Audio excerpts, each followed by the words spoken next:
Hi అండి, అందరూ ఎలా ఉన్నారు? మీలో ఎంతమందికి ఈ చింతపండు పులిహోర అంటే ఇష్టం? నాకైతే చాలా ఇష్టం. అలాగే ఈ చింతపండు పులిహోరను ఏ హడావిడి లేకుండా 15 మినిట్స్‌లో చాలా రుచిగా, పర్ఫెక్ట్‌గా, సింపుల్‌గా, ఈజీగా ప్రిపేర్ చేసేయొచ్చండి. చాలా టేస్టీగా వస్తుంది.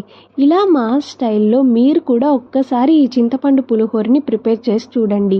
అలాగే మీకెలా కుదిరిందో కామెంట్ చేసి కూడా చెప్పండి.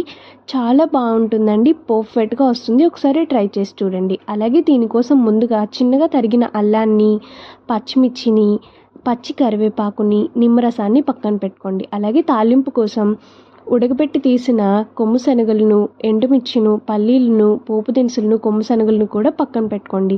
దీనికోసం ముందుగా ఉడికించి పెట్టుకున్న అన్నంలో పసుపును కూడా యాడ్ చేసి వార్చి ఒక పెద్ద పళ్ళెంలోకి రైస్ని యాడ్ చేసుకోండి.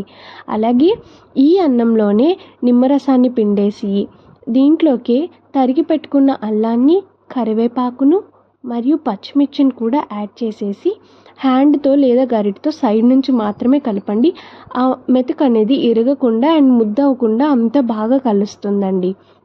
అలాగే దీంట్లోకి నానబెట్టి ఉడికించి పెట్టుకున్న చింతపండు గుజ్జును కూడా యాడ్ చేసేయండి. యాడ్ చేసిన తర్వాత ఇందులోకి వీడియోలో చూపించిన పోపు దినుసులన్నిటిని కూడా బాగా ఫ్రై చేసి తీసేయండి. పోపు మాడకుండా వీడియోలో చూపిస్తున్న విధంగా వేగితే సరిపోతుందండి. అలాగే ఇందులోకి కొంచెం సాల్ట్ని ఇంకా ఇంగువను కూడా యాడ్ చేసి అంత బాగా చేత్తో లేదా గరిటెతో కలపండి. చూడండి, వీడియోలో చూపిస్తున్న విధంగా పర్ఫెక్ట్గా వస్తుందండి అండ్ చాలా రుచిగా ఉంటుంది. మీరు కూడా ఒకసారి ట్రై చేసేయండి.